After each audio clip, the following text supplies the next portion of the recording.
Hello everyone, welcome back to my YouTube channel with my own name Kavinder Yadav. तो आज हम एक और म्यूचुअल फंड के बारे में डिस्कस करेंगे जो कि ICICI प्रूडेंशियल का म्यूचुअल फंड है और ये ICICI prudential asset allocator mutual fund है। ये म्यूचुअल फंड का जो रिस्क है वो मीडियम है, लेकिन अपना रिस्क मीडियम होने के साथ साथ इसने बहुत अच्छा रिटर्न दिया है। तो आज हम इन्हीं सब चीज़ों के बारे में इस म्यूचुअल फंड से रिलेटेड बात करेंगे। डिस्कशन पे बढ़ने से पहले there is a disclaimer that mutual funds investments are related to market risk. Read all scheme relating investment carefully. The NAVs of the scheme may go up or down depending upon the factors or forces affecting the security market, including the fluctuation in the interest rate. The past performance of the mutual fund is not necessarily indicative of the future performance of the scheme. The mutual fund is not guaranteeing or assuring any dividend under any of the scheme, and the same is subjected to the availability and adequacy of the distributable surplus. Investors are requested to review the prospectus carefully and obtain expert professional advice with regards to specific legal, tax, financial implications of the investment participation in the scheme. The information provided here is for educational purpose only. Do your own research before investing or consult your financial advisor before taking any decision. In short, जो भी हम information आपके साथ share करते हैं इस channel पर नहीं, किसी और भी चैनल पर कोई भी शेयर करता है तो सिर्फ उस इंफॉर्मेशन के बेसिस पर इन्वेस्ट मत कीजिए। आप अपनी एनालिसिस खुद कीजिए, अपने फाइनेंशियल एडवाइजर से डिस्कस कीजिए, उसके बाद आप इन्वेस्टमेंट कीजिए। मैं या कोई और जो भी आपको इंफॉर्मेशन देता है वो सिर्फ अपना ओपिनियन और वो इंफॉर्मेशन शेयर करता है जो ऑलरेडी इंटरनेट पे अवेलेबल है। आप उस इंफॉर्मेशन का एज अ रेफरेंस ले सकते हैं, लेकिन सिर्फ उस इंफॉर्मेशन पे इन्वेस्टमेंट करना गलत है, क्योंकि हो सकता है जो म्यूचुअल फंड एक पर्सन के लिए सही हो वो दूसरे पर्सन के लिए सही नहीं हो। तो इसलिए आप जब भी अपना कोई भी इन्वेस्टमेंट डिसीजन ले, not in mutual fund, even in any other schemes, आप पहले अपने अपनी रिसर्च उस इन्वेस्टमेंट से रिलेटेड खुद कीजिए या फिर अपने फाइनेंशियल एडवाइजर से डिस्कस कीजिए। तो ICICI प्रूडेंशियल एसेट एलोकेटर एक FOF है। अब FOF क्या होता है? FOF होता है फंड ऑफ फंड, मतलब एक म्यूचुअल फंड है जो ऑलरेडी कुछ सेक्टर्स में इन्वेस्ट करता है, और एक FOF आता है जो कि उस म्यूचुअल फंड में इन्वेस्ट करता है। हमें FOF का बस एक बेनिफिट ये होता है, इसका एक्सपेंस रेशियो कम होता है और ये डायरेक्ट प्लान। मैं यूजुअली जितने भी म्यूचुअल फंड रिव्यूज करता हूँ डायरेक्ट प्लान के ही करता हूँ। देखिए, दो प्लान होते हैं, एक डायरेक्ट प्लान होता है और एक होता है रेगुलर। अब इन दोनों में समझिए क्या डिफरेंस होता है। कभी भी आप जब डायरेक्ट AMC से कोई भी म्यूचुअल फंड बाय करते हैं तो वो डायरेक्ट प्लान होता है। अगर आप वो म्यूचुअल फंड किसी एजेंट के थ्रू या किसी थर्ड पार्टी सिस्टम के थ्रू बाय करते हैं तो वो एक रेगुलर होता है। रेगुलर में कुछ कमीशन जो है वो उस एजेंट को या फिर उस पर्टिकुलर ब्रोकर को जाता है। डायरेक्ट में वो कमीशन डिडक्ट नहीं होता, तो डायरेक्ट का जो रिटर्न है वो हमेशा रेगुलर के कंपैरिजन में थोड़ा सा बेटर रहता है। अभी मार्केट में कुछ ब्रोकर्स भी अवेलेबल है, फॉर एग्जांपल ज़ीरोधा और ग्रो एंड मेनी अदर, जो डायरेक्ट म्यूचुअल फंड्स प्रोवाइड करते हैं। आप उन ब्रोकर्स पे ना जाना चाहे तो आप डायरेक्ट उस कंपनी की वेबसाइट पे जा सकते हैं और वहां से आप बाय कर सकते हैं, वहां भी आपको डायरेक्ट पेन अवेलेबल होगा। और अब इस म्यूचुअल फंड की और हम डिटेल में बात करें तो इसका जो रिस्क है वो मॉडरेटली हाई है। और वैल्यू रिसर्च पे इसकी रेटिंग 4 है, 3 साल का इसका रिटर्न 15% है, और करंटली इसका NAV इज 18.64। तो जो इसका इंटरेस्ट रेट है 15%, दैट इज एक्चुअली गुड। अगर हम इस म्यूचुअल फंड के एलोकेशन के बारे में बात करें, उसको चेक करें, तो उसके कंपैरिजन 15% इज एक्चुअली गुड। अब मैंने कहा कि ये जो इसका रिस्क है मॉडरेटली हाई है, लेकिन उसके लिए हमें समझना होगा कि रिस्क में कितनी कैटेगरीज होती हैं। तो अगर हम बॉटम टू हाई जाए तो we have low, then we have low to moderate, then we have moderate, then we have moderately high, then we have high, and then we have very high। इसमें risk ऐसे increase करता है, लेकिन usually return भी इसी level में increase करता है, क्योंकि आप वेरी हाई में आप कहाँ इन्वेस्ट करेंगे, आप इक्विटी में इन्वेस्ट करेंगे, इक्विटी आपको मैक्सिमम रिटर्न देगी, और क्योंकि इक्विटी आपको मैक्सिमम रिटर्न दे तो उसके साथ रिस्क भी मैक्सिमम है। लो के लिए आप कहाँ इन्वेस्ट करेंगे, आप गोल्ड में इन्वेस्ट करेंगे, आप डायरेक्टली डेट में इन्वेस्ट करेंगे, तो वहाँ पे रिस्क कम है। फॉर एग्जाम्पल एफडी, एफडी में आपको पता है कि आपका एक फिक्स रिटर्न आएगा ही आएगा, लेकिन एफडी का रिटर्न कितना है अभी मार्केट में, 5.5। तो इसीलिए अब एफडी का रिटर्न कम है तो वहाँ रिस्क भी बहुत कम है, वह रिस्क इज जीरो। आपको पता है कि आपको साल में इतना इंटरेस्ट तो मिलेगा ही मिलेगा, तो इसलिए lower the risk lower the return, higher the risk higher the return. But इसके साथ आपको ये नहीं करना चाहिए कि रिस्क के लिए आप हमेशा वेरी हाई में चले जाइए। आपको देखना होगा कि आपका रिस्क प्रोफाइल कितना है, आपका होराइजन कितना है, आपकी रिस्क टेकिंग कैपेसिटी कितनी है, उसके बेस पर डिसाइड कीजिए। अगर सिर्फ वेरी हाई ही अच्छा होता और हाई रिटर्न अच्छा होता तो फिर बाकी कैटेगरी के म्यूचुअल फंड क्यों एग्जिस्ट करते। इसलिए मैंने कहा कि जब भी आप किसी भी इन्वेस्टमेंट में इन्वेस्ट करें, किसी भी इन्वेस्टमेंट इंस्ट्रूमेंट में इन्वेस्ट करें, आप पहले अपने रिस्क होराइजन को समझिए, अपने इन्वेस्टमेंट टर्म को समझिए, फिर इन्वेस्ट कीजिए। अगर आप ऐसा करेंगे तो आपको बाकी के कंपैरिजन बहुत अच्छा रिटर्न मिलेगा। अब इस फंड का अगर हम पोर्टफोलियो चेक करें तो इसमें 25.3% इक्विटी में है, 56% इन डेट, 10% इन कैश इक्विवेलेंट। अगर आप इन दोनों को प्लस करें तो आपका रफली जो है वो 65% जो है वो डेट और कैश इक्विवेलेंट में है। तो इसीलिए इसका जो रिस्क है वो मॉडरेटली हाई, और जो इसका रिटर्न है दैट इज एवरेज। अगर हम अभी इस इक्विटी को बायफर्केट करें तो इस इक्विटी में भी जायंट्स एंड लार्ज इंक्लूडिंग आपको दे रहे 65%, और mid is 21%, small is 7.23 and tiny 0.04। Giants and large cap जो इंडस्ट्रीज होती हैं वो मोर स्टेबल इंडस्ट्रीज होती हैं, तो वो मोर स्टेबल है तो वो सेफ है, तो उनका जो रिटर्न है वो भी कम होता है। अब आप इसमें चेक कीजिए कि ओवरऑल 100% का 65% डेट और कैश इक्विवेलेंट्स में, और जो 25% था उसका भी 65% जाइंट एंड लार्ज में। तो that's why it is moderately high, means it is much safer as comparison to other equity funds। लेकिन जैसा कि मैंने कहा कि रिस्क कम होता है तो रिटर्न भी कम आता है। अब क्योंकि डेट में से अपनी इन्वेस्टमेंट कर रहा है, तो अगर आप डेट को अगर इक्विटी से कंपेयर करेंगे तो वो सही नहीं।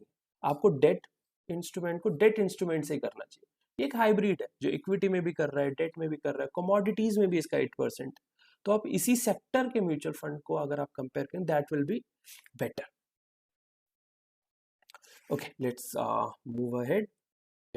नाउ द रिस्क रेशियोज, अगर हम रिस्क रेशियोज की बात करें तो इसका standard deviation is 13.11, 15.48 is the average category return. इसकी वोलेटिलिटी जो बीटा विच इज 0.51 और बाकी का 0.43, इसका sharpy ratio is 0.73 which is better as comparison to average category, but if it is 1 or nearby 1 then it is much better, so you should always look for those values as well। अगर अब हम इसके return को Nifty के return से compare करें, क्योंकि basically हमारा जो निफ्टी है वो एक everyone take its as a basic point, although हर म्यूचुअल फंड को निफ्टी से कंपेयर करना भी सही नहीं है, लेकिन ये एक बहुत ही स्टैंडर्ड प्रोसेस है। तो इसी वजह से अगर हम कंपेयर करें निफ्टी को 5 साल के लिए तो आप देख सकते हैं कि इस म्यूचुअल फंड का रिटर्न जो है वो 11.89% है, और निफ्टी का 10.76 है। निफ्टी प्योरली इक्विटी बेस्ड है, और ये scheme is more than I can say 65% is date. तो उस चीज को अगर आप नोटिस करें, उस चीज को आप कंसिडर करें, और उसके साथ आपको 12% का इंटरेस्ट रेट मिल रहा है, it means it is actually good.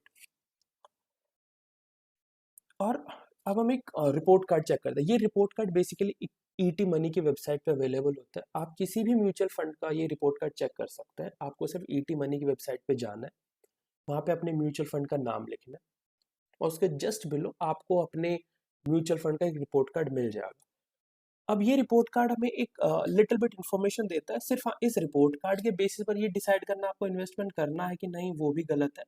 आप इस रिपोर्ट कार्ड को सिर्फ एक रेफरेंस के तौर पे यूज कर सकते हैं। तो अगर हम इसको चेक करें तो इसका performance quality is very good. Then it's guaranteed return consistently. Yes, it is giving consistent and 4 out of 5. Increased return for each unit of additional rates is 3 out of 5. And now it's a downward position, controlled losses during market correction. Delivered return without frequent ups and downs is 3. So इन सबको इन्होंने total करके हमें rating दी है 2। तो हाँ, जैसे मैंने कहा कि सिर्फ इस रिपोर्ट कार्ड को देख के जज मत कीजिए कि ये म्यूचुअल फंड कैसा है, ये सिर्फ एक रेफरेंस है, ओनली फॉर रेफरेंस। अब हम बात करते हैं रिटर्न की, क्योंकि कोई भी आप इन्वेस्टमेंट करते हैं उसका मेन मोटिव क्या होता है, रिटर्न। तो अब हम अगर इसके रिटर्न की अगर हम बात करें कि मंथली एसआईपी अगर हमने 10,000 की है 5 साल के लिए, तो इस फंड ने कितना हमें एनुअलाइज्ड रिटर्न दिया, 13.86। इसी कैटेगरी का एवरेज रिटर्न कितना है, 12.58।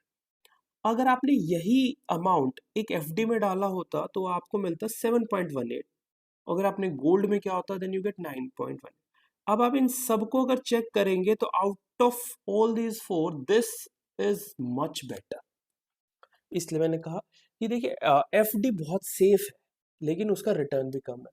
अब ये म्यूचुअल फंड क्योंकि कैश एंड कैश इक्विवेलेंट्स में भी कर रहा है, डेट में भी कर रहा है, तो आपका जो रिस्क है वो इसने मेंटेन कर दिया, और उसके साथ 13% का इसने रिटर्न दिया है। अगर आप 5 साल को करें तो अगर आपने जो टोटल इन्वेस्टमेंट आपकी 6 लाख की थी तो उस पर आपको 2.5 लाख का प्रॉफिट मिला है, which is actually good in 5 years।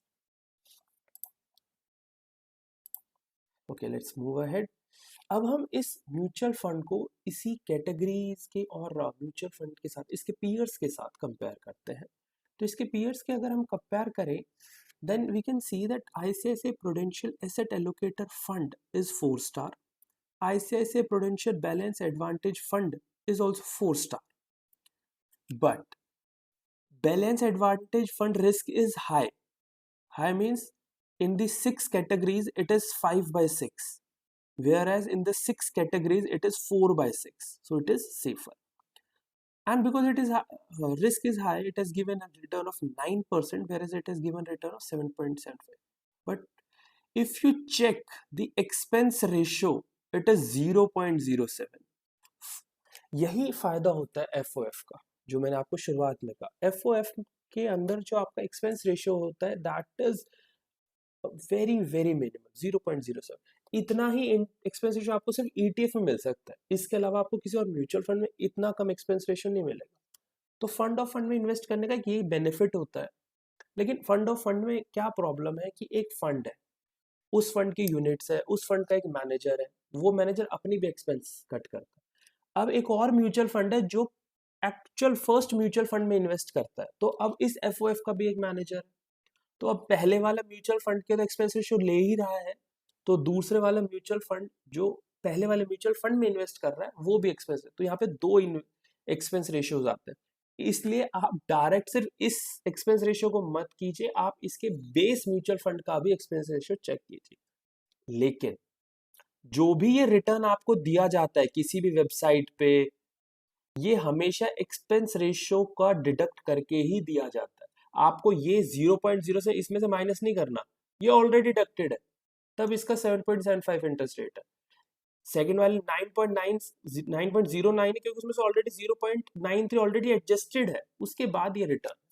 तो डोंट थिंक कि आपको 9.09 में से डिलीट करके फिर कंपेयर करना है, इट इज ऑलरेडी एडजस्टेड।